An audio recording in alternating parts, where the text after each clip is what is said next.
Hello, this is Jimbo from the YouTube channel Jimbo, South Dakota, and this is the Hog House Chronicles podcast.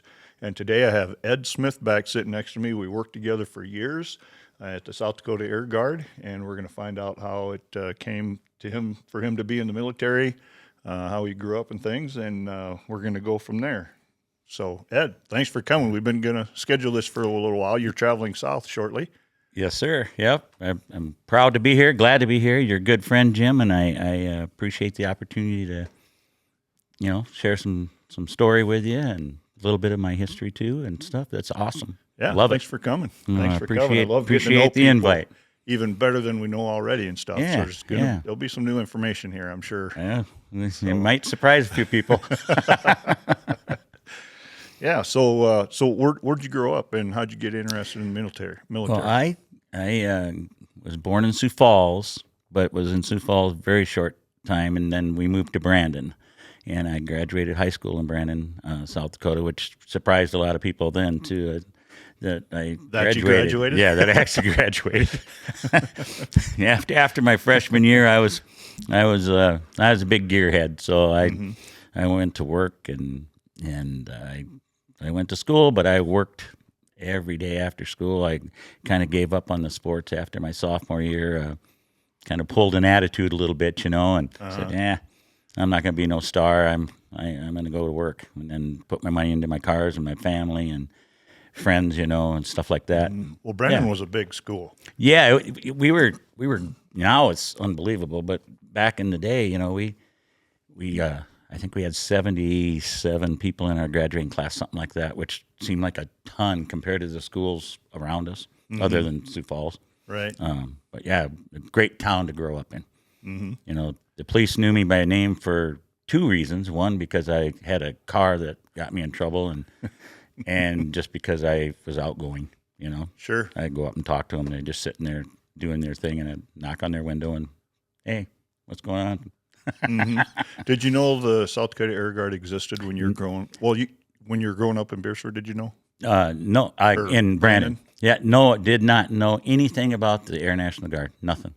And so as I got into high school, and I'm like, okay, got the sport thing out of my head, and the gearhead thing was never left me, even to this day. And then my grandpa was in the Army in World War II. Oh, really? And he was in Normandy, Rhine River Campaign, Bastogne, North Africa. Oh, wow. He would the only thing he ever said about the war was that he fired his gun. And he was in 332nd Combat Engineers, and so they blew up bridges and then rebuilt them. And he wouldn't talk about it, but it was pretty common. That sparked me then in those conversations, and he had a big eagle and flag on his chest tattooed, and I've been a history buff. That was the only class in school I really liked, and I got A's and B's in that. Sure. And that was the inkling. I want to serve one way or another. I want to serve, and I just didn't really know what.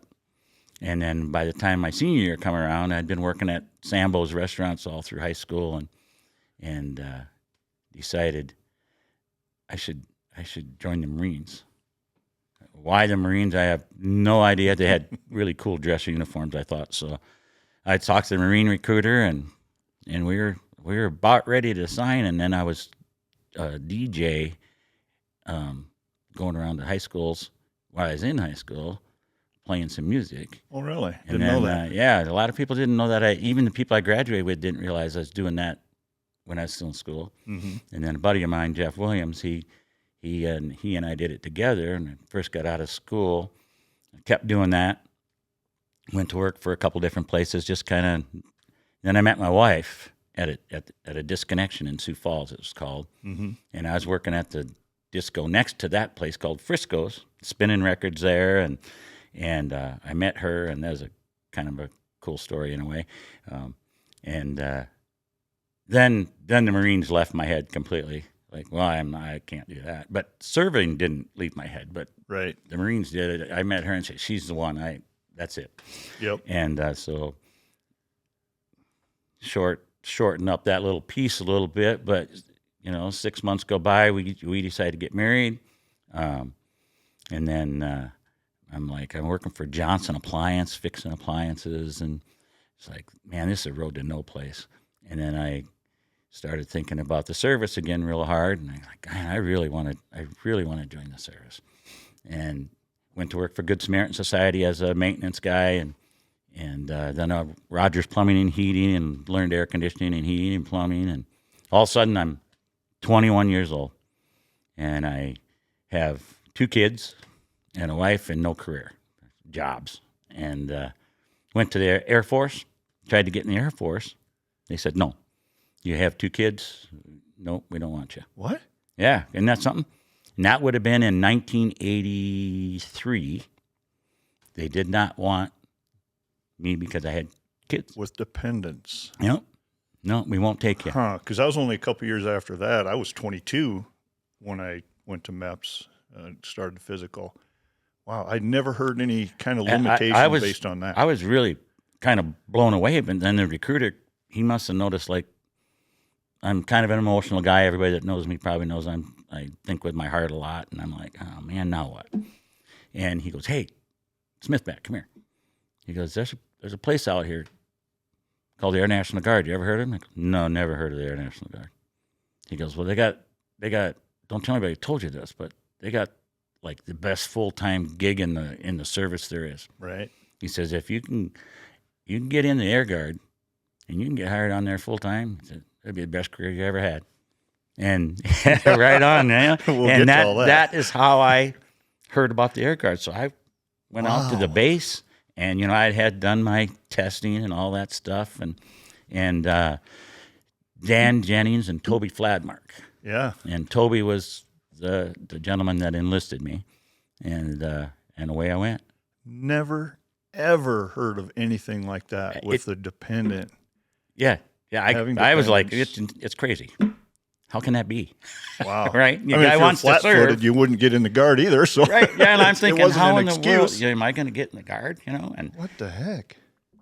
That just absolutely flabbergasted me. Yeah, I was blown away, and Toby got me signed up, and then I wanted to be a crew chief. That's what I wanted to be, because I was a hot rod guy, and man, having a jet with your name on it would be just the coolest thing in the world. Oh yeah. And so, I got back from my Air Guard career was really crazy.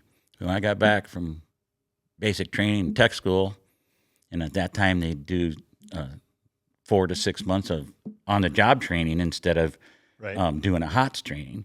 Mm-hmm. And so they tried to put me in the phase docs, and I said, oh, no.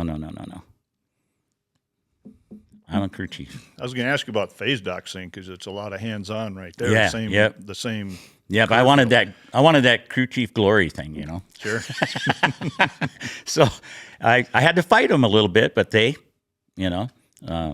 Connie Baker and Tarbox and Clinton Burt, they went to bat for me, and they said, no, this is where you're supposed to be. Yeah, Clinton Burt did one of these. I don't know if you've seen him and his daughter Deb. I didn't see it. No, I'll have to watch that. Yeah, that's been 9 months ago or so. Oh gosh, I'll have to look that one up. Yeah, for sure. That was fun. So that's how I got my start. Wow, crazy. And then I just worked every man day I could, everything I could to show I wanted to be full time, and got blessed with getting hired. Well, I didn't know we had the commonality of music either. I've got all my equipment there, and it's up in the rafters in the hog house here and stuff. The disc jockeyed, bars and weddings for 20 years. Yeah, I did know that. A couple of the turkey feeds I even did way back in the day. Yeah. Wow. Yeah. Yes. I love music, and I love like all kinds of music. Yeah. So it was just kind of a natural thing to me, and I was, all my friends were, in our day, they called them burnouts and jocks. Well, I really wasn't either one. I dabbled in a little bit of both, and so I had a whole mixed bag of friends. Mm-hmm. But I spent a lot of time driving back and forth to work, listening to music. Yeah. And then on the weekends, hook up with whoever we could and go have fun. Mm-hmm. Yeah. Wow. Pretty so crazy, you never got in the I was expecting to hear that you were active duty first, but no, I tried. Apparently got a roadblock. Yep, I tried. And it was strange. It was really strange. If anybody else has ever heard of that, put it in the comments. I'd be interested to see Yeah. if anybody has ever heard of from themselves or anybody else denied service because they had dependents. Yeah, I was blown away. I'd like to hear that. Oh. I'd like to hear anybody else that went through that, because it was kind of a hard slap to you. Well, and you were an early bloomer too. 21, you already had 2 kids. Yeah. So. Yep. Met Lonnie, and that, I think it was funny because everybody that knew me said, "Oh, she's pregnant. That's why they're getting married." No, she wasn't pregnant. We just knew you were right and we got married. And Yeah. well, a year later, we had Amber, and she joined the Air Guard, and then we had Jada, and she joined the Air Guard, and Amber retired from the Air Guard, and Jada spent 7 years, I think it was, 6.5. Yeah. Well, we'll get another commonality too. We both have kids in Alaska. Yeah. Oh, yeah. Yes, we do. There's in Juneau, and I got 2 in Anchorage. Yeah. Jada's in Juneau. Jada, Yep. just one. Yep. Okay. She was the comm flight gal. Okay. Wow. I'm still flabbergasted. I don't get it. That's a tough one. It's like, I mean, guy wants to serve his country, and that's been in my heart. I mean, like, if you're serving your country, you're giving of yourself, and yourself is going to be second. Mm-hmm. If you really love your family, you're second. Mm-hmm. God's first overall. Yeah. And a lot of people don't want to say that, but he's first. Oh, yeah. And that's Absolutely. okay. And without that being first, nothing else can be first, in the right order anyway. Yeah, it's hard to set And other priorities. yeah, and how do you go serve your country? Like we both did. We did numerous deployments together and stuff. And the only way you know that everything's good is right there. Yep. God says, "Yeah, go. I got you. I got your back." Keeps you grounded. Yeah, keeps you grounded. grounded. That's a great way to put it. Yeah, some of the guys in the past on here, I'm talking about, there's no atheists in a foxhole. That's a good one. I like that one. You never I'm not heard even that? sure if I heard that before. I Really? like that one. Yeah, that got Old me. guy like you've never heard Yeah, that. I don't think I heard that one before. I like it. That's good. I'm going to remember it. Take it with me. Yeah, so you said your grandpa was in World War II, a couple Yep. daughters in the military. Couple Was there any other family Nobody else in the members? family. How my- many siblings do you have? I have 3 brothers, Okay. and they're all 3 very successful. Bob's a home builder. He's the oldest. So he was a senior when I was a freshman. My brother Tom, he owned electric supply for years. Just retired a couple of years ago. And he was a junior and skipped a year, and then I was a freshman. And then Ted's my younger brother. He's 9 years younger than me. And Oh, there's a gap. yeah, well, that come from mom and dad. Another crazy thing in my life, right? Mom and dad married and divorced each other 3 times. Oh, wow. So Ted was a product of the second one, I think, or the Yeah. third. I'm not sure which one, but yeah. So, but Well, if you're going to yeah. have 2 or 3 weddings, it's kind of cool. Yeah. It's the same person. Anyway. Yes, same person. Yeah.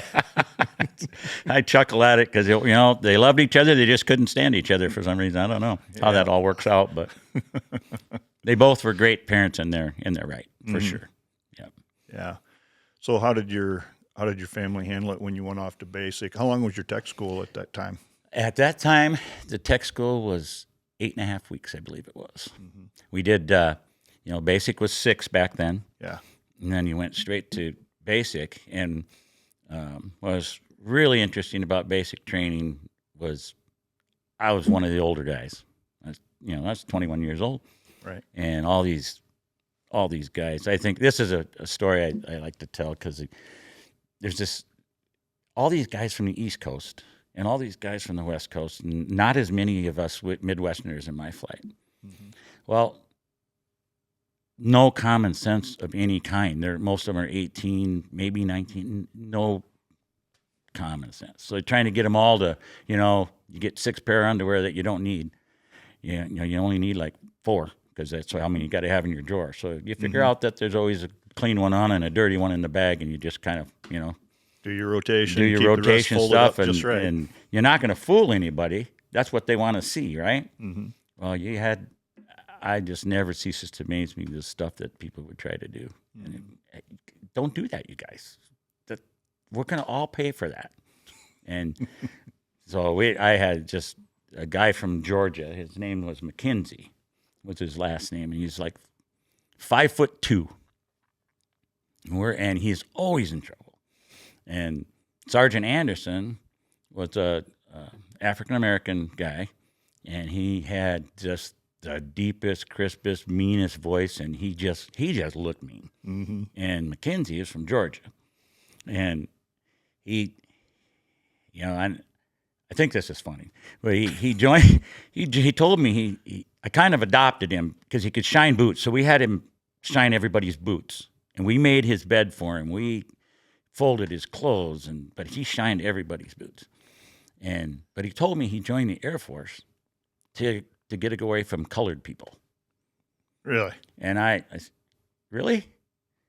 Yeah. I said, boy, you look around a little bit, dude. I said, I think you're going to get an education here. And so I couldn't help but laugh because I thought, well, that makes no sense at all. And he gets a African-American dorm chief, drill sergeant, our commander. And so I'm like, every day, I just kind of get a little chuckle inside of me. And You think he learned anything? And we were marching one day, right? And he's, of course, a short guy, so he's, Way in the back. And pretty soon we hear, McKenzie, what the hell are you doing? And you can hear him go, what, well, sir, there's like a hummingbird, and he was going to peck me in the head. And all of us busted a gut because we all knew his story.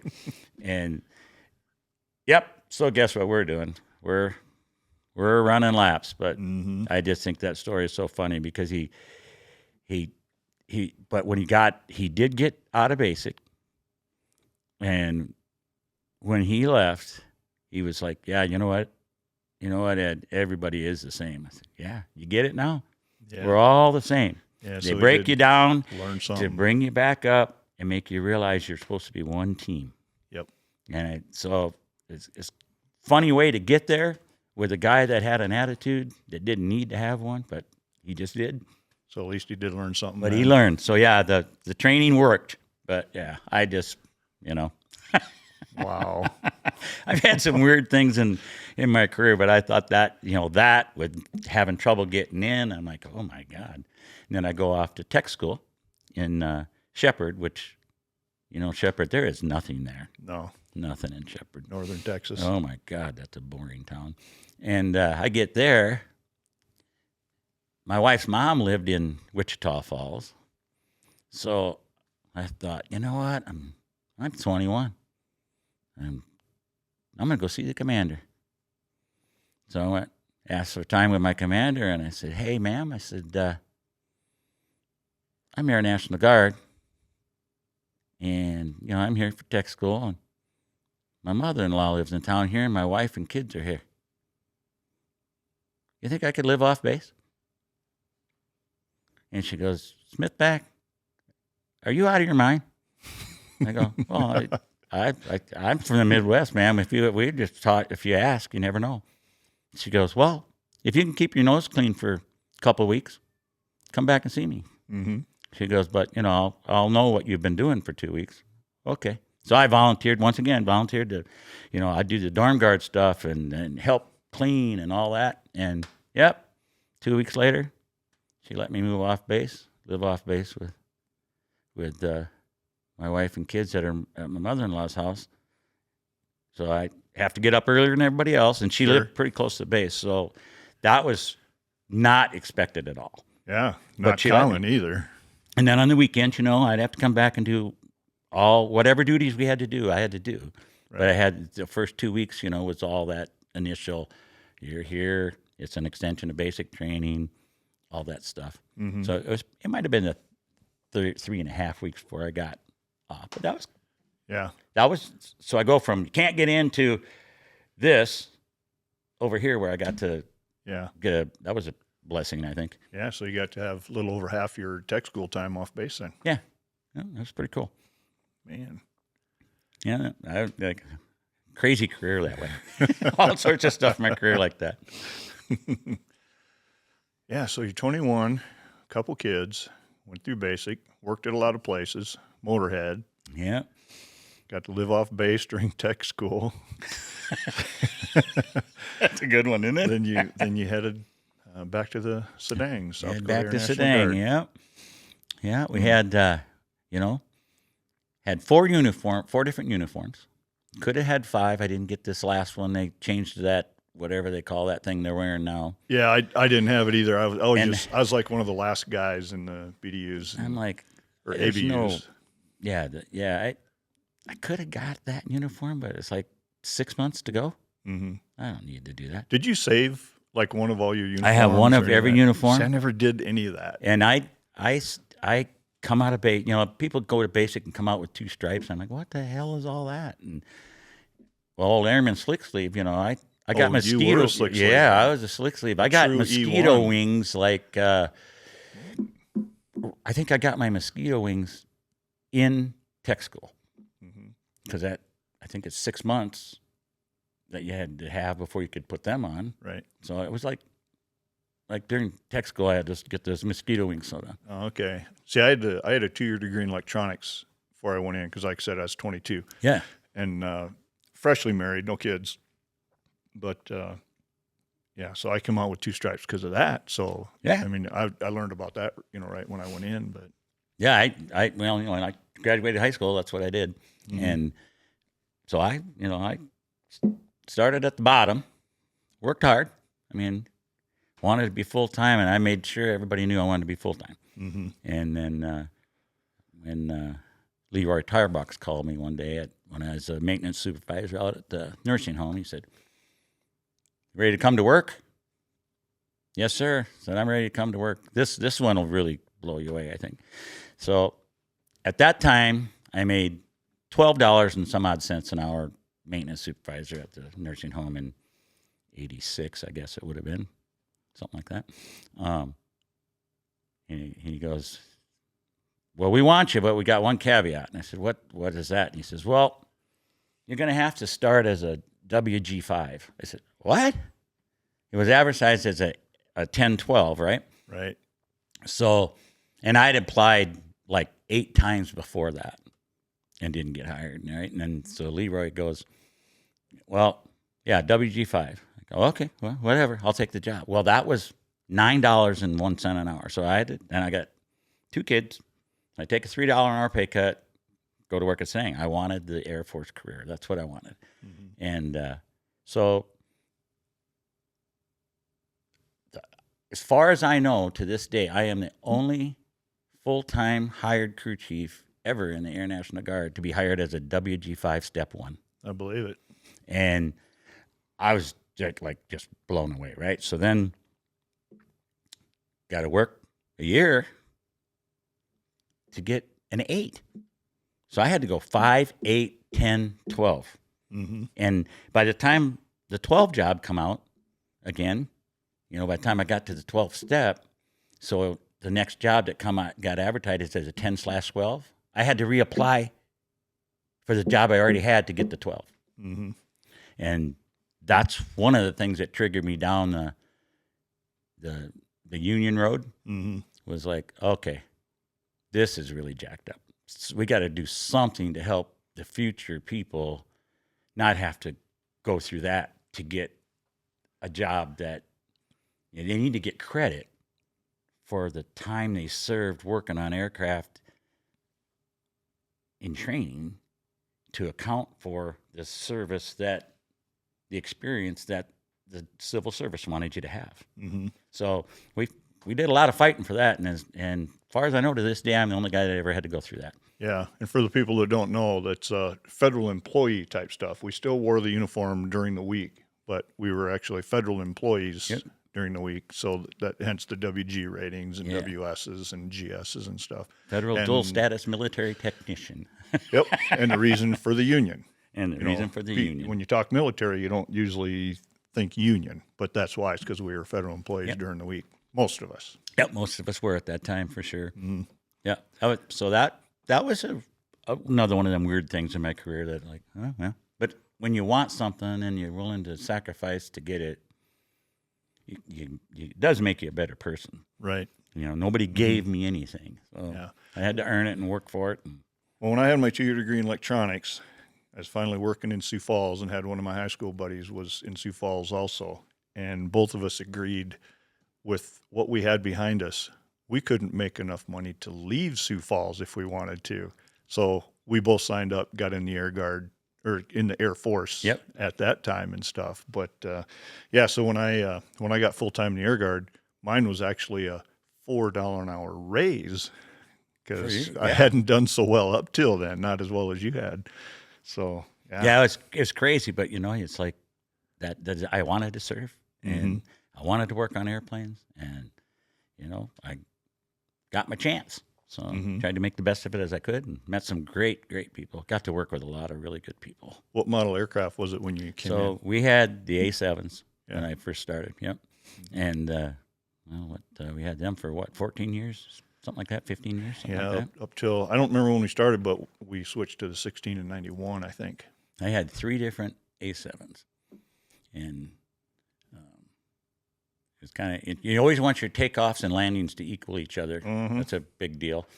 And so I had 014, which was a great aircraft, and got that one from Zip. When I got hired, they gave me that one, and then I got 218, which we called the Hook, and Steve Christensen. He had 2 aircraft he was crewing at that time, and then I got his. So then I had 218 and 014, and then so 014, I believe that's the one. Yeah, 014 got in the midair with the 2-seater that time. I figured that's what you were getting at with the so takeoff versus landing. I lost a landing there, and just kind of like, wow, that was a tough day. That was a really tough day, but everybody survived, and that's what really mattered. Right. But then I get this 050 from Puerto Rico, and when that thing come in over the airfield, I'll never forget. I heard it long before we ever saw it. It sounded like a really sick F4. Oh, geez. And it landed, and yeah, that one never took off again. Really? So got equal landings and takeoffs out of the deal.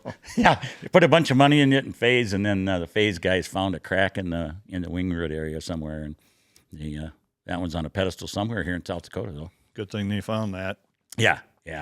So that was good. And then we got the 16s, and is there an A7 on a stick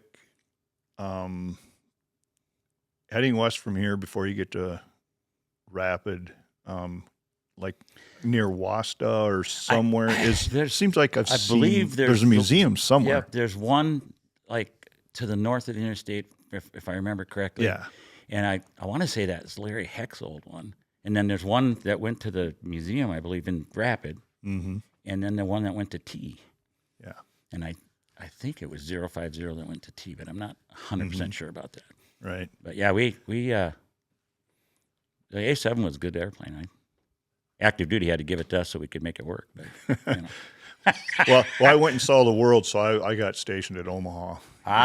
Oh yeah. Grew up in Elk Point, 45 minutes south of here towards Omaha. Go a couple hours south. So I came from SAC, Strategic Air Command, and got in the Sioux City Guard for 18 months as a part-timer. Oh. And then transferred up to Sioux Falls part-time for about 3 more years, and then got on full-time November 92. Okay. Is how I traveled up here. But I wasn't used to the fighter world and stuff, and it was really cool. And then when I saw those A7s and those wingtips going up, I thought, that is amazing. It's pretty wild. They were the hydraulic shot boys back in the A7 days. I think sometimes crew chiefs got called tire kickers because, when a hydraulic pump went out or you had a leak or whatever, you call the hydraulic boys. They come out and fix it. And then you just help with the leak checks and crap like that. Didn't really have to change the components because that's what they did. Right. Just the structure in the day, And then when the 16s come around, that all changed. We started doing most of our own changes and stuff like that. But the A7 I thought it was a pretty cool deal. Was that those wings when they'd fold up, watching Jim Kelly and Scott Cruz have to go fix them because I hated those things. Those little swivel joints in the wings. They were Thank God I didn't have to do them very often. Did a couple, but not very often. The hydraulic boys were so good at it that, you get us up, we'll fart around with it for 6-7 hours before we get one out, and they'll change 2 or 3 of them and get you back in service, Right. So kudos to those guys. They were good at it. Yep. Jim Kelly helped build this bar here. He did. Got a signature right over here, him and Abe. Oh, I'll be danged. January of 99, I think. I'll be danged. Yeah, he wrote me a really cool poem for my retirement party. That was really unexpected. My wife asked him to, and he did, and that was cool. And we do some honor guard stuff for the American Legion. I've served with him a couple times doing that. And, yeah, good people, really good people. Yeah. What was your favorite part of basic training and or tech school? And what was the thing you liked the worst, or what was the worst thing? And what was the best thing? I think the worst thing about basic for me was truly separation from my family, because I didn't ever experience that much. When I was a kid, my mom and dad had their troubles, and so I was always taking care of my mom, and I was real close to my mom, and so I didn't get the scouting trips or you're away from home a lot. So when I went to basic, that was like the first time I'm 21 years old, but that's the first time I really went anywhere on my own. Mm-hmm. I was always, I raced motorcycles and cars and all that stuff, but I was always with people, but this was Ed going off to basic training at 21 years old. And now I'm feeling like I'm 16 or something, even though my wits about me and stuff were much better than 16. But that was probably the worst part about it, was just, I had to deal with me by myself. Right. That was a real learning situation. And then, of course, the best part about basic was it was over with. And I learned a lot about myself in that 6 weeks. Basic itself isn't hard. I mean, right. It's physically, it was no big deal. And mentally, the stuff they have us do wasn't hard, but the piece of that family separation thing, that was the first time I really experienced that, and that was tough. And it's a melting pot where you meet people from other parts of the country. And that some people open that your eyes a little bit. Yep. Yeah, and some of them people you not know that they were like, do you even have family that you miss or anything, or friends or anything? And then others that were a lot worse off than I was, Yeah. And I'm like, so that was tough. But then that graduation day was like, yeah, I'm really proud of myself. I did this. That's what I wanted to do, and I did it. Mm-hmm. And asked me back then if I would have thought I was going to do it. My head said yes, but a lot of times the mind would say, this part of your mind says go. This part of your mind says, ugh, you really going to do this? Right. But I'm sure glad I did. How long were you in the Air Guard before you went overseas for the first time? My very first deployment was to England, and I believe that was in 87, I think. It's either 87 or 88, one of them two. And I went to England, 2 weeks in England, and then they did a coin flip thing, and then Buck and I ended up in Germany for a week teaching the Germans how to cross-service our A7s, because they'd fly over the channel there, do some missions, and land in Waddington. Or not Waddington, that was England. And land in Yaver, Whitmanhaven, I believe is how you say it, that base up there. And so we'd teach them how to gas up and take oil samples, and then we had to get the oil samples burned, and then we did that for a week. So 1 week in England, a week in Germany, another week in England, and then come back home. That was my first deployment overseas. And my first deployment was to Tucson. We did the snowbird thing. Did that the year before that. And, yeah, that was awesome. Yeah. That was crazy. England was crazy. That was fun. Mm-hmm. Yeah, I got to go to England once when I was active duty, and because we had a bunch of we had the chemical defense equipment that we had to inspect, but then we also had like the Plitz goggles, like the nuclear flash blindness, the electronically controlled ones. My superintendent and I went over and just did a class. Oh, cool. On those. Yeah. And then we had to wait for the RC-135s to get ready to come back the Recon 135s. So we had about 8-9 days just to wait. And my boss knew a guy over there in England. When that guy was 18, he came to the U.S. and wanted to learn how the Yanks farm, and he traveled the U.S. Oh, wow. doing that as a young man. And so they hadn't seen each other since they were 18. So we got to go stay at that guy's place for a while, and he was selling multi-million-dollar real estate by then and stuff, and that was really cool. And you know, in England, you'd eat supper, and then you'd go for a walk. Yeah. Well, you'd walk maybe half mile, and hit every pub on the way pubs back. on the way.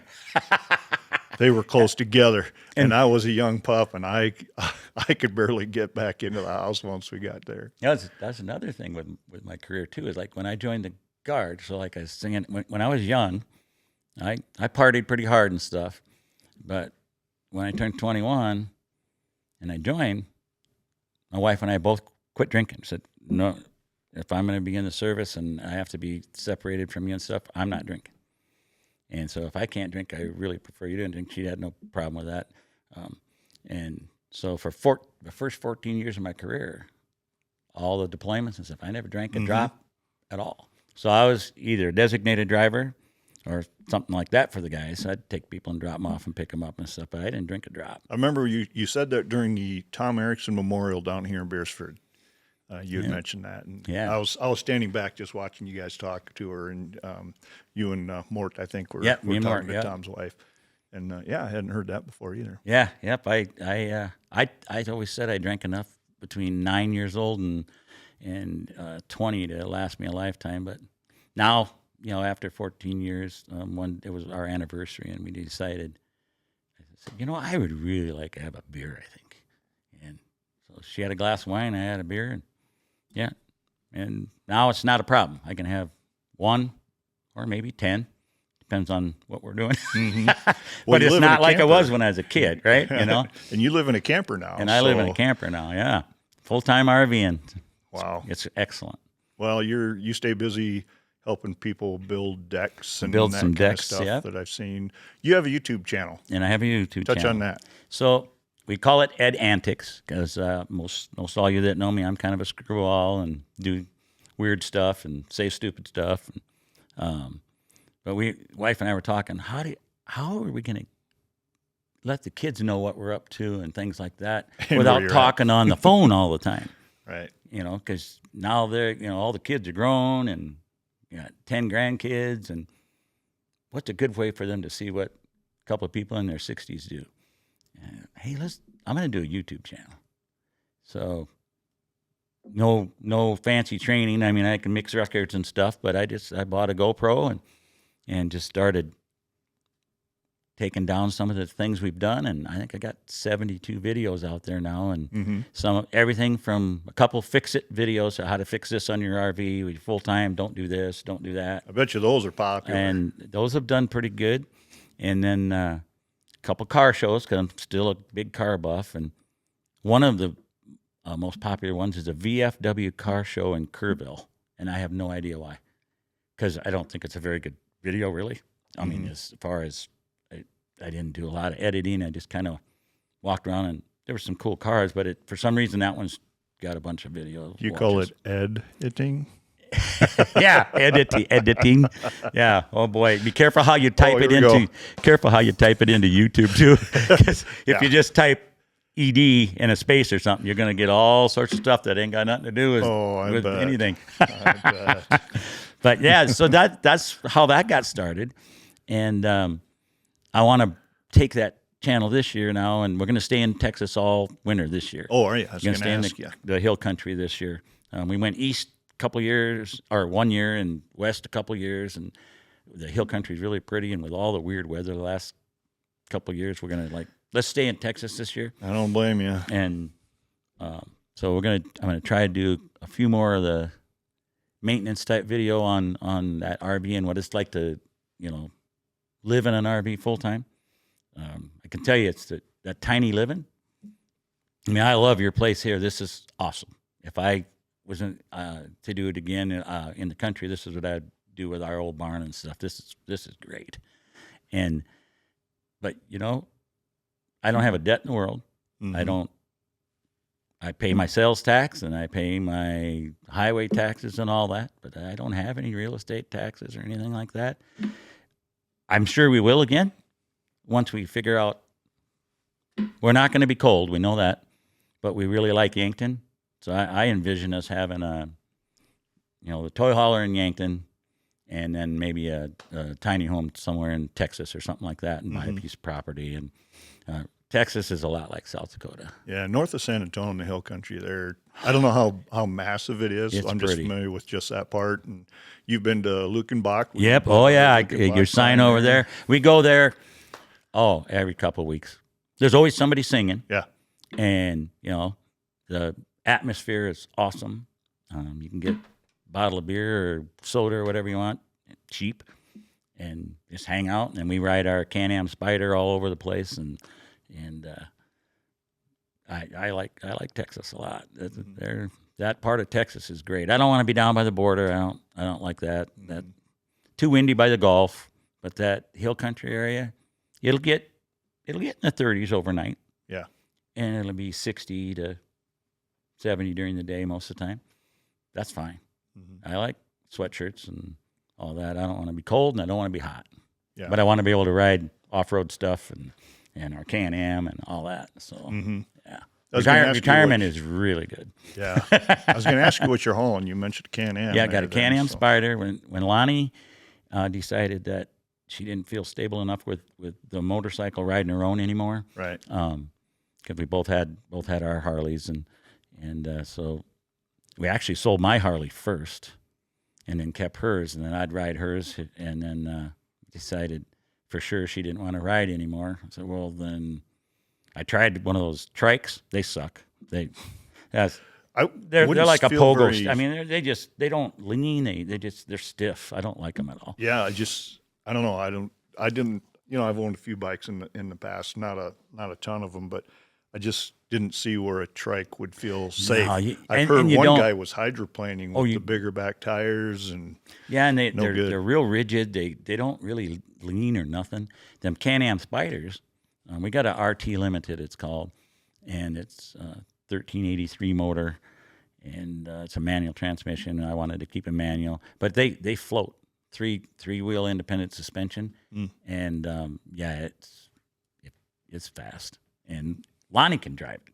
Yeah, and so it's like she doesn't like to do that, but every once in a while, if we stop like in Lukenbach and I drink 3 beers or something, she'll drive. Right. And because I ain't gonna get tickets and crap like that. Yeah. But they're fun. So we put that in the back, and then we have 2 electric bikes. Those are awesome. And Mary just bought one. They're the best. Lonnie doesn't use the motor as much as I do. I figured after they told me I didn't have to run anymore to keep my job, I quit running. Yep. But yeah, no, it's that. So you unload, and then the back opens into a patio too, and then we're right along the Guadalupe River down there. And deer and longhorn steers and stuff are just all over the place. It's great. A lot of fun. Yeah, and it's greener than what I thought it would be. Yeah, me too. I was expecting it to be different, and I never would have actually thought that Mickey Mouse cactus, I call them flat-eared looking things, those and mesquite trees, I never really thought that could be pretty, but it really is. And then there's a lot of exotic animal farms down in Texas because they get a special tax deduction for that. Oh. Like if you buy property in Texas and you have goats on your property, you get a tax deduction for that. So you'll see a lot of people in the hill country that have 2 or 3 goats. I don't know what else a goat's good for anyway, honestly, but I'm not a goat farmer, so I don't know. Yeah, I got a high school buddy. He's down in Kuntz, Texas now, and he does a lot of fixing the bones on dogs and things. But prior to that, he was more of an exotic animal vet, and he was in that area. So that probably explains why he had a lot of business down there. Yeah, there's at least 6 different African antelope places down there that I've seen African antelope, and there's some water buffalo down there, and there's zebras, camels. I mean, drive along the highway and here see them pull over and take a look, and it's cool. So the summers, you're down here at Yankton. Down in Yankton. And you stay there. That's where you plan to always stay. You Yep. said you like Yankton. Yeah, we a lot, really, so. really like it there in the Meridian Bridge RV Resort down there. It's right on the Nebraska side of the river. And Yankton and South Dakota, Nebraska kind of share that Meridian Bridge and all that. But yeah, that's going to be home. I mean, we leave in November, like usually November 1st, and come back between April 3rd and April 15th. And then we do some work for the folks down there, and we build some decks for people and stuff, just busy work stuff. And then but the river right there, and it's golf. I golf a little bit. I'm not great at it, but it's fun to go out once in a while. And then take the boat out. I got a little fishing boat I take up and sit by the dam. I'm not much of a fisherman, but I'll throw a pole in the water and sit there and just sit there. Right. Watch the eagles and stuff. And then, we do, Amber's got a camper down there, and some friends of hers are all around us. So they call us, call me Camp Dad and Camp Ma, Ma, Lonnie, and got a joint fire pit. We just sit around and, like yesterday we did football Sunday. So we watched football all day and cooked soups and stuff since it was getting chilly and all that. Yeah. It's good. Yeah. It's a great place to be. Do you find yourself reading more now that you're retired with more time, or are you more of like, I got to do something with my hands? I'm far more the guy that's got to use my hands. If history stuff and car stuff, but I'll go to the computer and I'll look up the different websites on hot rods, and 55 Chevy is something I got to have before I keel over. It's something I've always wanted. I've never had one, and before I got to high school, I had 19 different cars. Oh my word! Yeah, I've had a lot of vehicles, and a lot I wish I still had, but I really want to get a 55 sometime. So I do a lot of that kind of research and that, and then I watch YouTube every night before I go to bed. Yeah, I'll get on YouTube because I like all of the different short things that are on there too, and I read the Killing series, Bill O'Reilly's Killing series books. Those are good books. Those are really good books. He does a great job of the facts, spelling out facts, and then his own little version of what he thinks too. But yeah. So I don't read a lot, but and I build decks. And now next year, a buddy of mine down here at the park, we're gonna make an attempt at building some furniture. So we both are supposed to come back with a plan on how a couple plans written down to make like a chair or a couch or Adirondacks or anything. Yeah, kind of something. Stuff. Yeah. So that'll be the winter thought pattern, Yeah. Well, before you retired, you lived over near Sibley. You drove a long ways one way. How many years did you live there on that acreage? 11. 11 years. Yeah. And that was Lonnie's original homestead where her grandparents lived. Oh, that's right. Yeah, that's right. I remember I come over. Yes, you come over before there. you were kind of getting ready to sell, but I brought my brush hog or bush hog, whatever you call it, on my John Deere. And the thing that was cool was I was helping you mow in the back, but that was a motocross course. That's where we built our little supercross track. Yep. Yeah. Yeah, because I raced motorcycles for, I guess 14 probably was when I first started with a race. But I really got into the racing bikes right after I got out of school. And my little brother was really good, and so I'd go with him and raced for my official last motocross race I was 55, and my last hare scramble race I was 55. I did them both in that same year. I think the guard got a little upset with me a couple times because I got banged up a little bit. I'm just going to bring up, I remember I'd come over for the maintenance meetings, try to be an ops person over there, and you broke your arm and you were in your 50s racing motocross. Yes, I did. Yeah. You probably still have trouble getting through airports with that, don't you? I got little card. I got a little elbow thing piece there, Yep. That goes off once in a while. I really enjoyed it. I got my share of speeches from the supervisors. You really need to quit doing that. There's nothing that says I can, other than, Show me. So, but it was. I love motorcycles, and I love racing. I love dirt bikes, but now if I hit the ground, I'm sure I'll bust up something other than just bones, maybe. So I'm looking at your hat. I don't know what it is, but it looks like a DNGR, which tells my brain danger. Danger, yes, sir. Danger Danger's your middle 38. name. So this is we go to Millville with my son Gatlin every year, and watch the professional motocrossers over at Millville. And I raced that track myself too. Did you? And so there's a kid, Danger Boy Deegan, Hayden Deegan's his name. His dad was a racer, but his dad was more of the X Games kind of guy, that stuff, the stunt riding and that. Well, this Danger Boy Deegan, he's 17 years old now.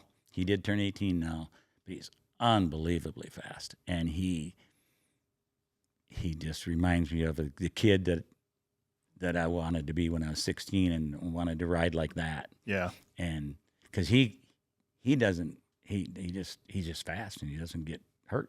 Mm-hmm. Well, and then he's got a cool hat. So I had to buy his hat. Well, a lot of the military ones are that color pattern anyway. Yeah. So. Yeah. I thought it because most people are used to seeing me wearing, I got an Iraqi Freedom hat, and I got an interesting one I found last year down in San Antonio. I believe it was at the BX. Cold War veteran hat. Oh, really? And that's something. Huh. And it's the only one I've ever seen, so I bought it.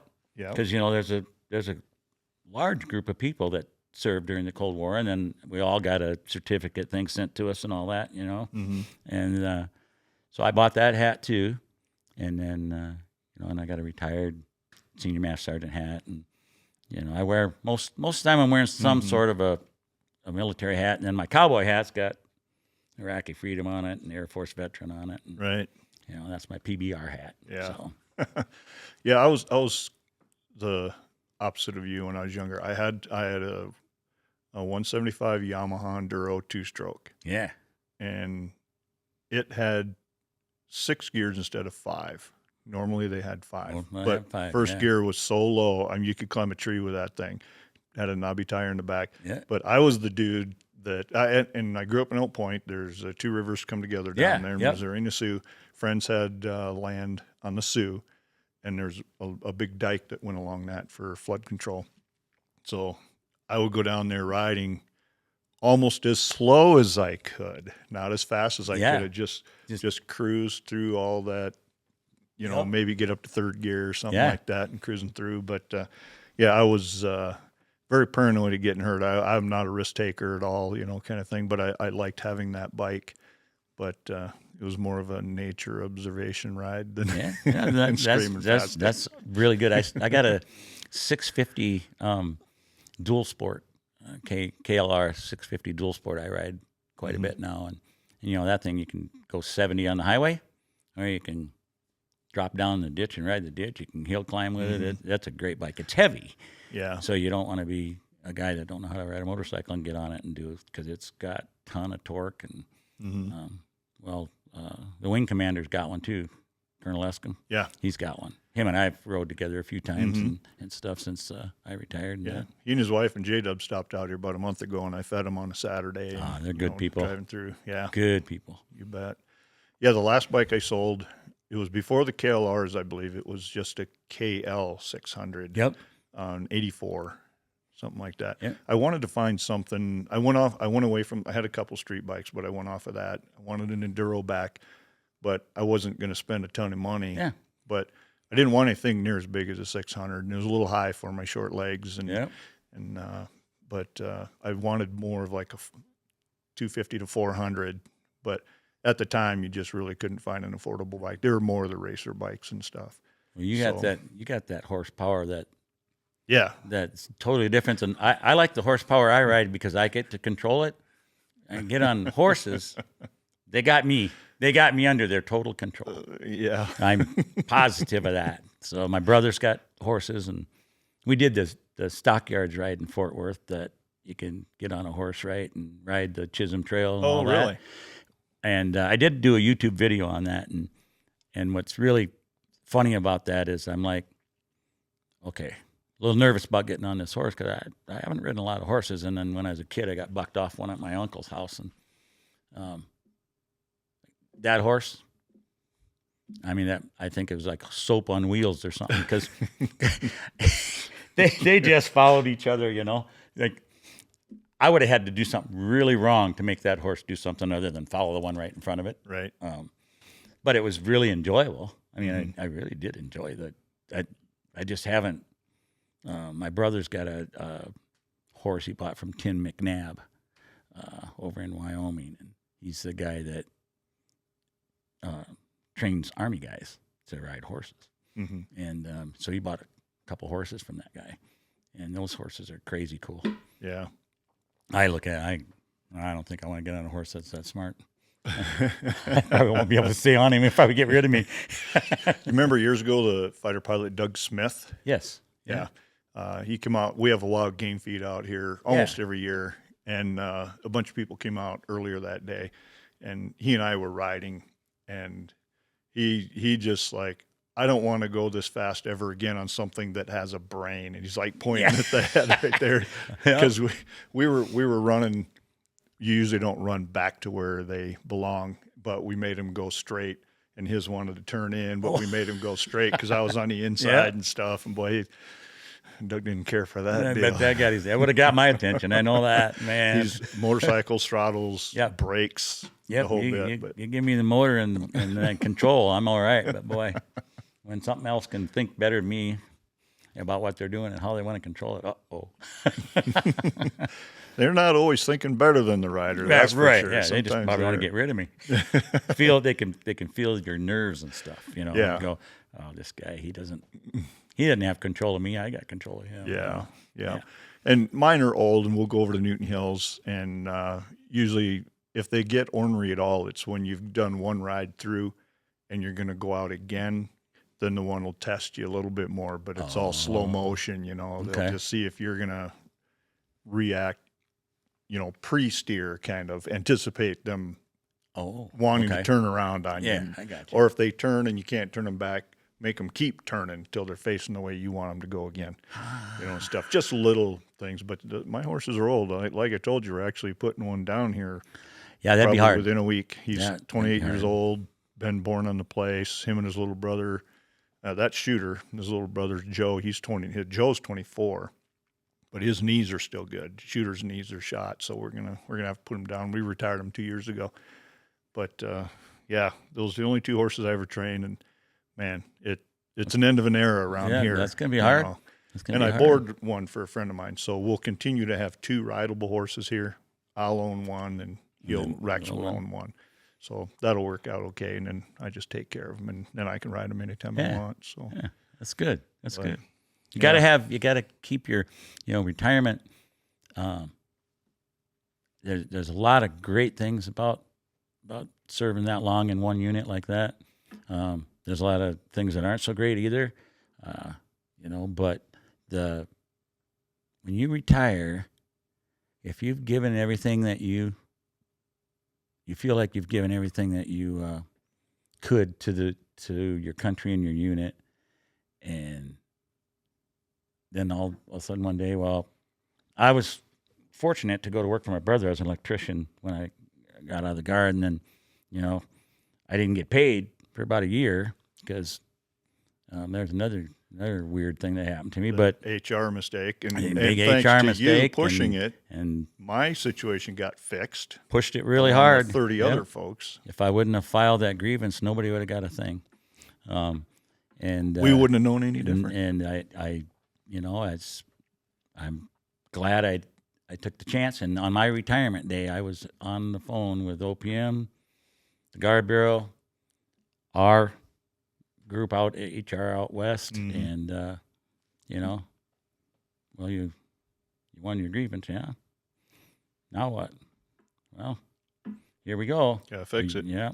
And the thing I thought was really interesting is the folks in D.C. said, "Are you ready? Can you handle this?" So, well, can you guys? I'm fine. Yep. You know, I They're mean, I just managed used my to- money well. I took care of myself. I was ready. I was ready for a long time. I kept every SF50 I ever got. I was ready for Right. what had to happen, and it worked out. And I'm glad it helped a lot of other people, because that was in my grievance too. Right. Was that everybody needed to be fixed, Mm-hmm. and that was one of the union. You know, I was union president for a long time. Russ Larson, learned a lot from him about union presidency. He got a lot of crap for a lot of things, but he was a good union president. Oh yeah. And Yeah. worked with Steve Abraham. He was a good union president too. And Chris Langloss.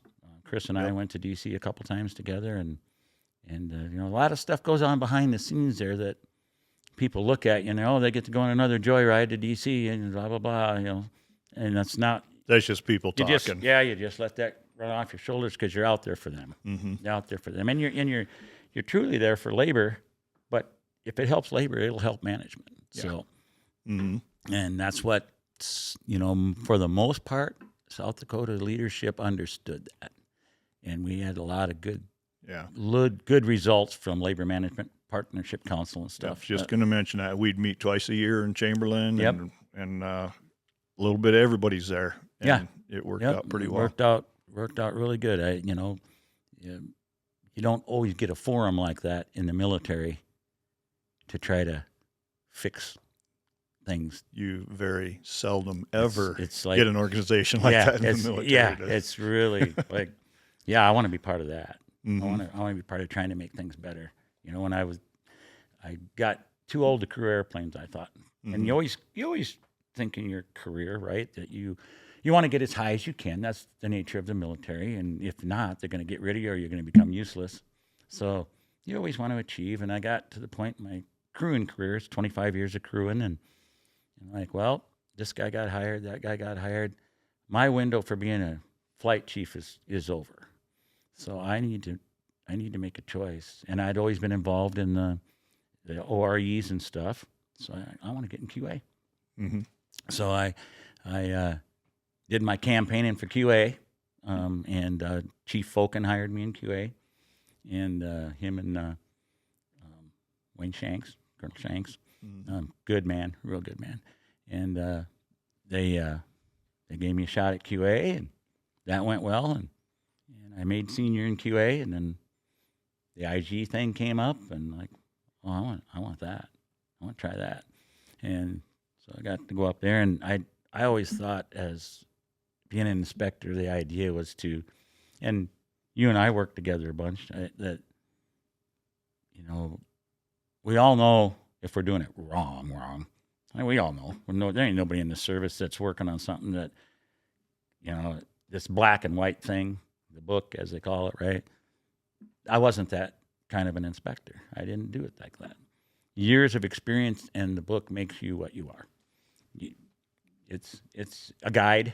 That's why they call it a guide, you know, and you use it. And I tried to inspect that way and keep the integrity of the inspection office, but the people doing the work, I was that guy too. Mm-hmm. And so I that's the way I tried to do it. And, you know, for me, it worked out really well. I got to finish my career in the IG office, starting up something new for the Guard, and Yeah. that was fun. Yeah, Fun. because that was brand new. Didn't even have a Yeah. Manning document. Didn't even have a Manning document. Yep, I got, Grinch hired me, and got to finish my career with Colonel Friedman, and now Colonel Johnson, and you know, they were really good to me, and I got to work with you up there in ops. That was great to be in ops, and you know, you and I shared a lot of conversations. Oh yeah. So Yeah. Your office was decorated amazingly. we had That some was fun. really cool. Thanks. I'm I gonna had a back lot you of up. fun with that. Yeah. I'm going to back you up a little bit though, because you talked about Yeah. the serving, the effort, all that kind of stuff, and were the first time, besides your daily work ethic and all that, because we used to be on the airplane some until we merged with the shoot shop, Right, so we yep. get to go 30 days on the airplane, 30-day inspections, get to meet a lot more of the maintenance guys. Yep. After 2008, that really slowed down a lot. So you're in our building, you know, got to know you a lot better when you're in the IG office. But before that, over in Iraq. I'm thinking it was our first trip, and you First were trip, the yep. first And that was our sergeant first trip, yep. for that. You didn't sleep much. Not much at all. You didn't sleep much. No, Hardly I at all. actually got ordered to go to sleep. I remember that. Yep, yep. That was something else. Yeah. So, I mean, that was like 06-ish. Yep, something 06, like that. yep. Go through what that was like.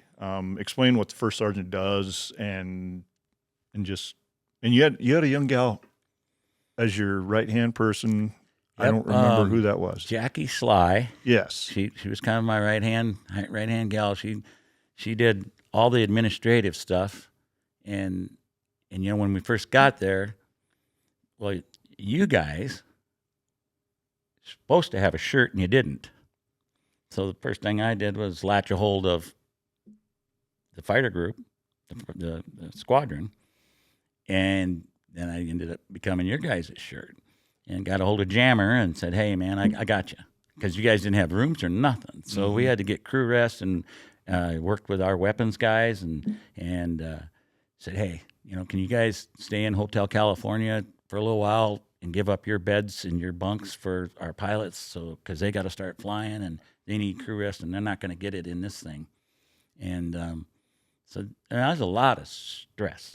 And you know, I like to think I'm pretty diplomatic, and I didn't just tell them you're going to do this. And like, "Hey guys, you buy in on this with me?" Right. And you know, 98% of them did, and the ones that didn't, well, that's too bad. You're going to do it anyway. Right. But so we did that. Got the squadron set up there, then got maintenance all going, and you know, you need a good person on your side to okay, this is what we're doing now. Can you get this stuff written down and get it so we can get it in a format and start getting this implemented? And Jackie did a really good job of that. And then we had a logistics gal from DC, and her and Jackie did a phenomenal job. And so then I just literally didn't. I mean, I honestly didn't sleep for about a week, a little over, until I got everybody a bed. And Colonel Appert, when I met her, that was like the second day I met her. And she goes, "So you're Sergeant Smithback?" "Yes, ma'am." She goes, "Well, you look like you're mature." I go, "Oh, thank you." And she had Harley pictures on her wall. And I said, "Well, I got a Harley." And we started talking. And she goes, "Well, I need you to do something for me. I need you to take care of 165 active duty search and rescue folks." "Oh, okay." Yeah. You know, I can do it. And so I said I'd do it, but I told her, I said, "Well, I need a favor from you." And she goes, "What would that be?" I said, "Well," I said, "I know what I'm doing. I understand the rules. I understand how to get people home. I know what I'm doing. But if I need your horsepower, I want to know I can call you and you got my back." And she goes, "Not a problem. You take care of my people, I'll take care of you." And it finally got down to getting the last group of beds for everybody. I had 4 people go out, and we searched every one of them hard billets over there, and we found, well, I'm guessing at the number now, but probably 30 hard billets that weren't even being used. And no keys, nothing. And I went to this person that was running the show there, and I said, "Hey, here's the numbers of all these billets. I just need 10 of them. They're empty. I need 10 of them." She turned her back to me, and that was it. I was pissed. I hadn't slept for a week, and Kelly Pete was on my case for not sleeping, and I said, that's it. I said, "I want to talk to your boss." And Colonel Appert was like 3rd in command on the base, and then this Army guy was 4th in command. And I said, she says, "Well, that's Colonel such and such." I said, "I don't care if it's General Rand." I said, "I want to talk to your boss." I said, "I can't do this anymore." And I had my crap together. I had everything documented. I mean, we're good to go. Right. And then, so she calls him up. She said, well, he's on his way. I stepped outside, got a hold of Colonel Alpert, woke her up. It was like 2 a.m. She goes, Smithback, what do you want? And I said, well, remember that deal we made? She goes, I'll be right there. She comes down. She looks at me. She goes, what did you do? I said, I might have made somebody upset. She goes, well, tell me what's going on. I handed her the paperwork, and I said, this is where we're at. She walked inside, and I added the caveat of, I said, they don't even know where anybody is on this base. Mm-hmm. And I said, so that should be fixed. We're in a war zone. People need to know where people are. And she goes, good enough. She walked in there, and she said, just follow me in. Don't say a word. I go in, and she looked at the Army colonel and said, you give him what he wants, and you give it to him by 9 o'clock in the morning. If he don't have it, I'll know about it, and we'll go from there. And she looks at me and she goes, anything else? I go, no, ma'am. I said, it's just that simple. And out the door we went. Nice. And she, and I just had a great relationship with her. But that sounds simple, right? Just getting somebody a bed. Mm-hmm. But that's a really big deal. It is. And the guys and gals that are receiving the beds have no idea what a first sergeant will do and go through to get their people taken care of. And that was just one of 100 things that happened over there. Oh, man. That you would walk to our place, and a lot of times you were walking. Yep. Yes, and sir. You come in and just doing a check on everybody, which we really appreciated. And that went on days and days and days. And I could tell by looking in your eyes, all right, 1 hour sleep last night. He's probably going to get 2 hours of sleep tonight. And it just kept going. Yep. It I just kept going. never quit. And I enjoyed it. I mean, because it's who I am inside of me. I have a big heart. I don't have hatred. And I don't carry around hate and stuff like that. I carry around, I want to take care of my people. Yeah. And that first sergeant job was, I loved that job. And I loved crewing airplanes and all the guys, and I loved being in QA too. That was an experience.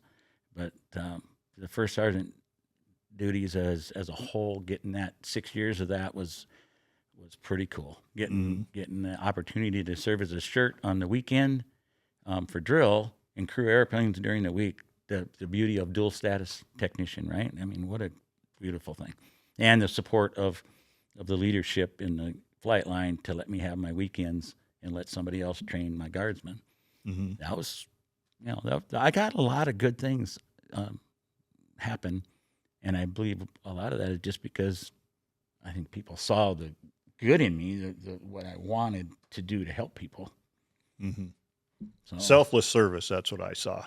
Well, thank you. I appreciate really, that. And that's true. That's not buttering you up for anything. I appreciate that. I don't need anything from you. It means a lot. It really does. Yeah. It means a lot. Because, hey, you don't know really. You always hear the negative, right?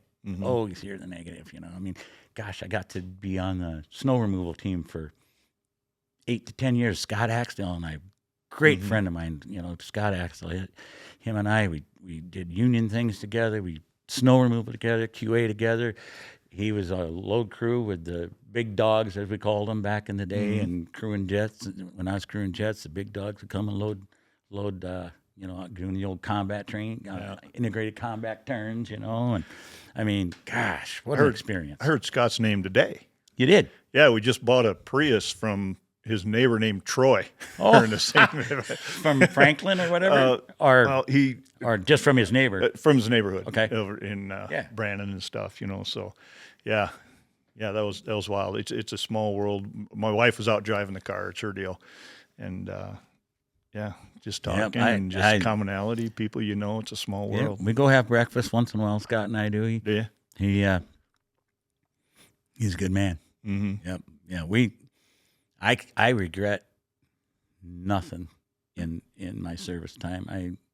I don't think I overdid it trying to get somewhere, and I don't think my timing in the Air Force was always weird.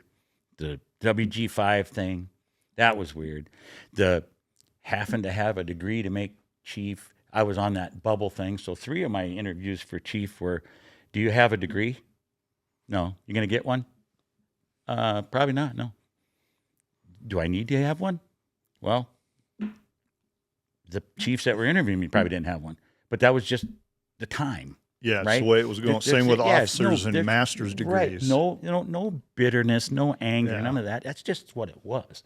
And that political part of the machine has to do its thing, you know. And so, but to go from airman nothing to E8 retirement, GS11 topped out retirement, wow.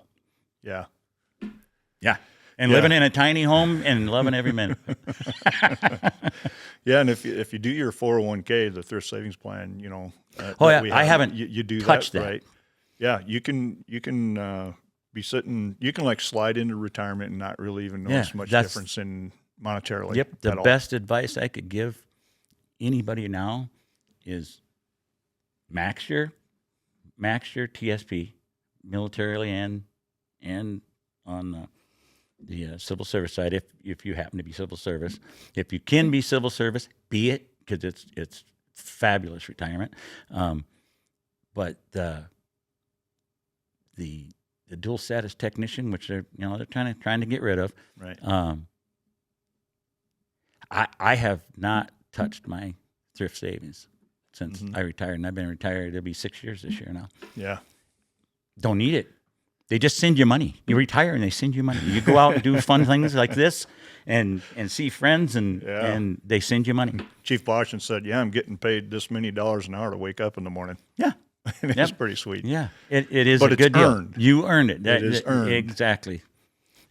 That's the thing is I firmly believe that all of us, excuse me, my S's are a little weird. I got some teeth. Oh, yeah, no worries. So, you know, we all of us that served,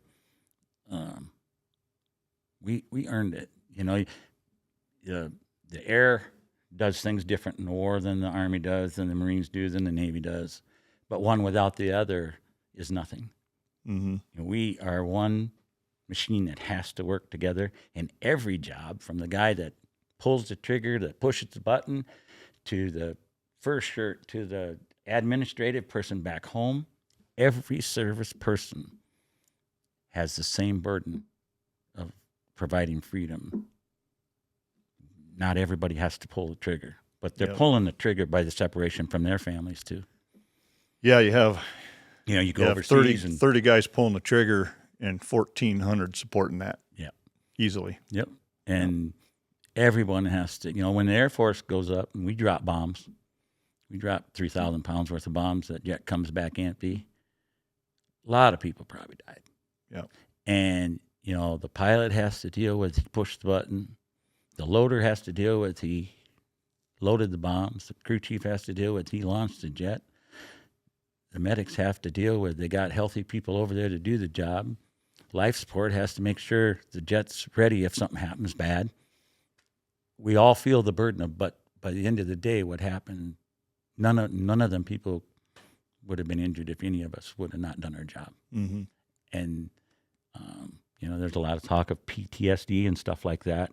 And I think sometimes some of the people that didn't pull the trigger or didn't push the button have PTSD issues that may never get discovered because their makeup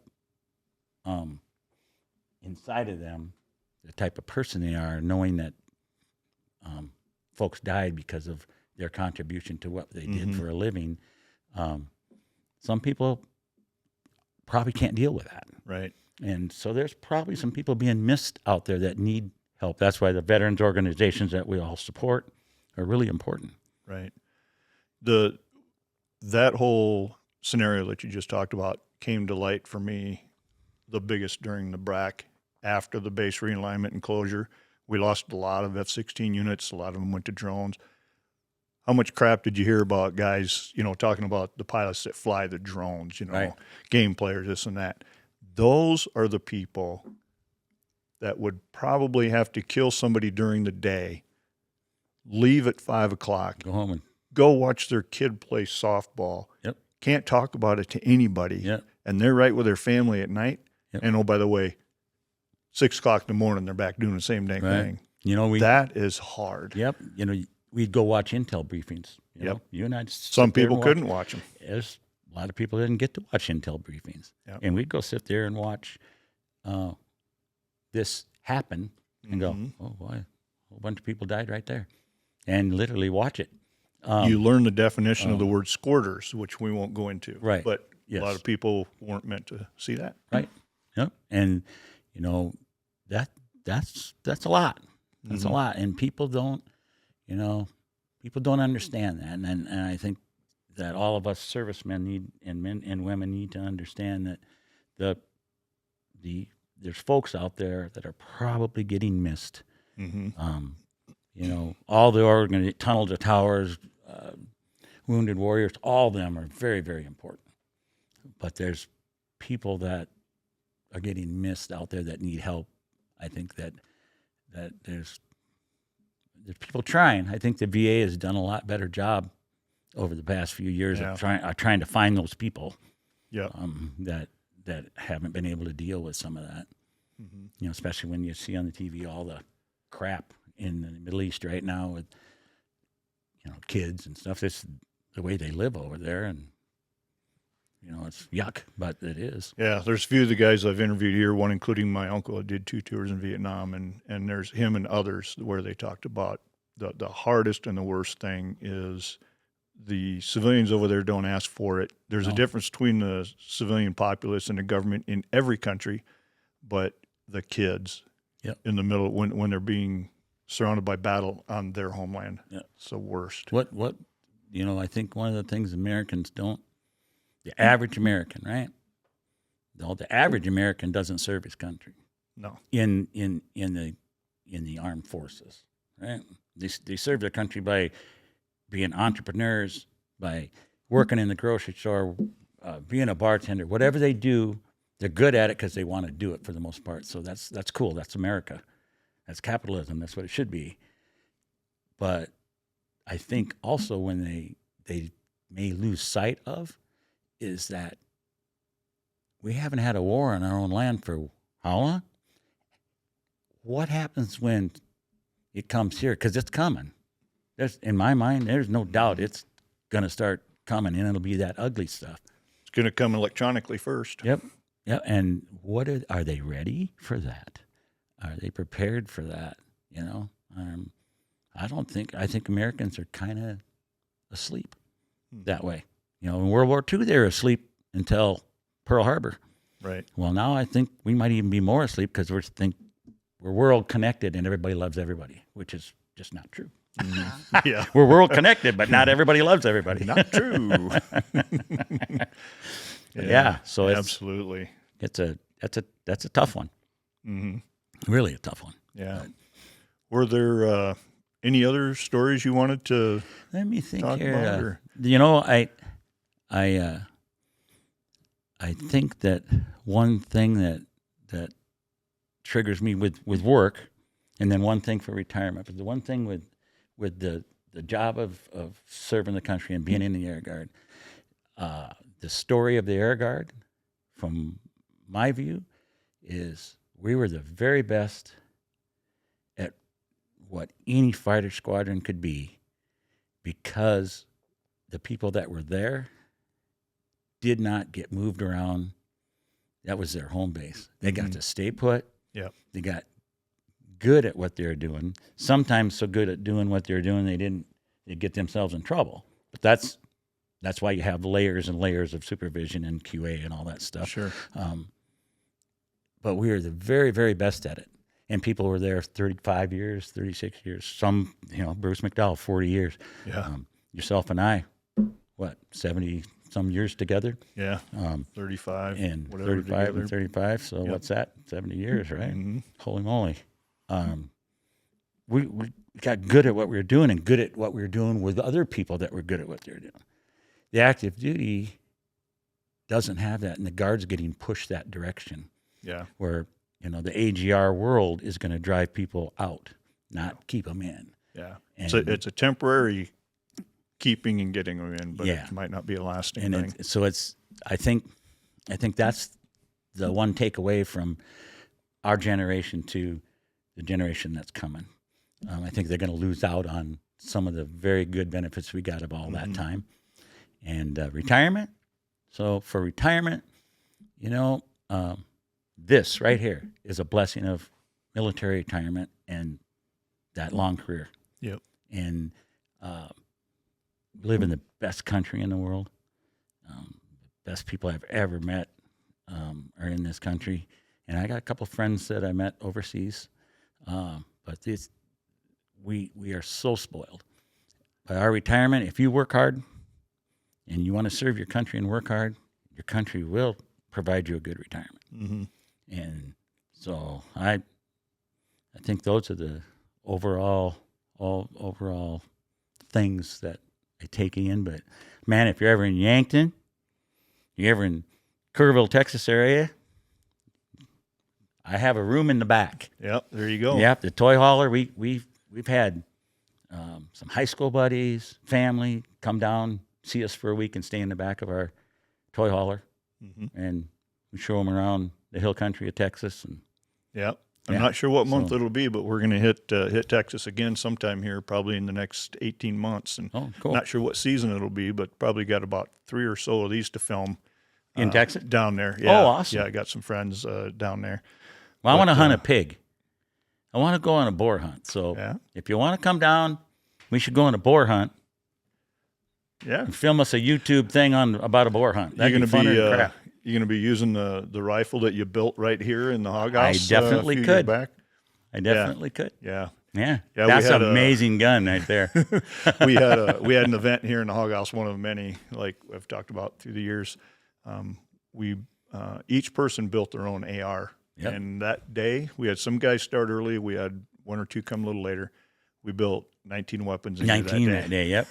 Yep. That was fun. And that's a great gun. My son-in-law, I have it at his house in his gun cabinet. Because when we travel, I carry guns, but we're in a tiny home, so I got like an AR-22.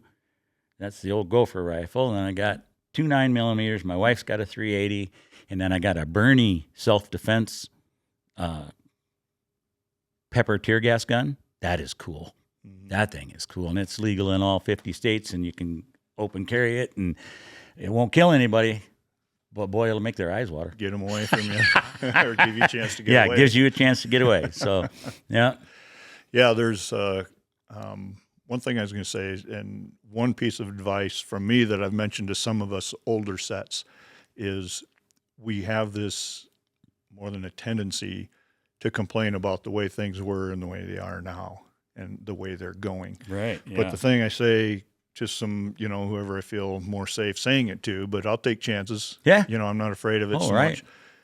But I say, we can talk like this, but don't do it in front of the young folks. Right. These are their good old days. Right. Yeah. We don't need to ruin this stuff for them, by bitching about how everything is now. Good point. This is their good old days. So and their good old days, they're going to make changes that are good. Yeah. And that's a really good point. It really is. It's a good point. Yeah. So I've said it a few times. Nobody's clocked me yet. But no, that's very good. That's a very good thought because, if they don't want to hear this, they can just turn it off, right? Right. But they can't turn us off when we're standing right in front of them and right. go, oh, and like we talked a little bit, go outside, right? That, you can't, you run a stop sign, you can't take it back. Mm-hmm. You open your mouth right then and there, pretty tough to take it back. Yeah. When you're making a video, it's different. Mm-hmm. It's you're going to say what you're going to say, but I mean, people can make the choice not to listen to it if that's what they want to do. Right. But they can't make the choice when you're right there. Yeah. Well, we complain when young folks don't go to the turkey feed and all that stuff, but maybe they don't want to hear the bitching either. Right. And there's a lot of that goes on, right? Yeah. That I think I don't remember who said it this weekend. We were watching a football game yesterday, and I think my wife or one of the other ladies that were there, and they said, no complaining, no finger pointing. Enjoy this day. Yes. And I'm like, yeah, you're right. Mm-hmm. Just enjoy the day. Yeah. And that's a really good point. Yeah. Yeah, well, we've been going for a little while. I really Yeah. appreciate you coming. I've got one more question for you. All right. First thing, 10 grandkids? You have 10? 10 grandkids, yeah. 2 kids? We have 6 kids. We have 4 Oh, that's right. birth kids. I'd forgotten about this Or part. excuse me, I gotta flip that around again. We have 3 birth kids, 3 daughters. Amber's the oldest, Jada and Sable. Mm-hmm. And then we have Vera, who's our adopted daughter. Yep. And we have 2 adopted sons. That's right. I remembered Yep. the sons you were talking about Yeah, when Garrett and we Gallon. were Yep. in the hospital building, getting to know each other even better. Yep. Yeah. So, based on that, since you're already into your 2 generations past, you will go your great, great, great grandkids, people you haven't met yet. Okay. And you've got about 14 of them sitting under that center camera right now. What would you like to tell them? Well, first thing I'll have to tell them is my great grandfather 4 times. His name is Thor Edward Smithback. So, and I got Thor's hammer in my bedroom. Just so that's a little comical thing for him. So you need to know you come from the direct lineage of Thor. He could be that Marvel comic guy. You never know. He is from Scandinavia. So, I had to throw that in there. But you know what? I would like my future great. Wow, that's a cool question. What I'd really like them to know is that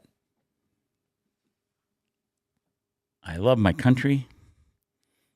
I love them, and I love God, and that the order is God first. I mean, I love God, and I know Jesus I know where I'm going, and that's why I can be happy every day. And I love my family dearly and my friends, and I want my grandkids to know that you keep those 2 things right, and then your country.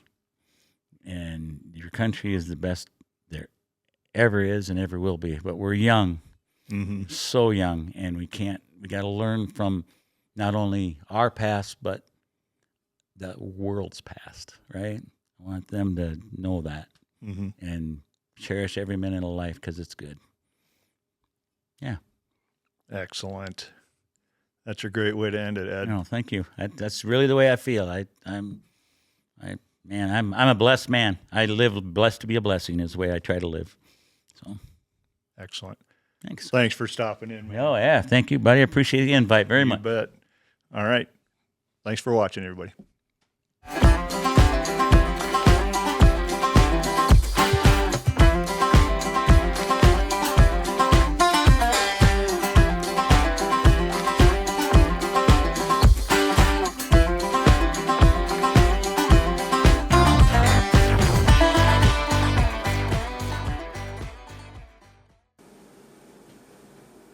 That went pretty dang good. That went really good. That's fun. That was a blast. But I got a piss like a Yeah, I got to racehorse. I didn't know if That you was a were really good feeling beer too. Yeah, gosh, that was fun. We touched on a lot, dude.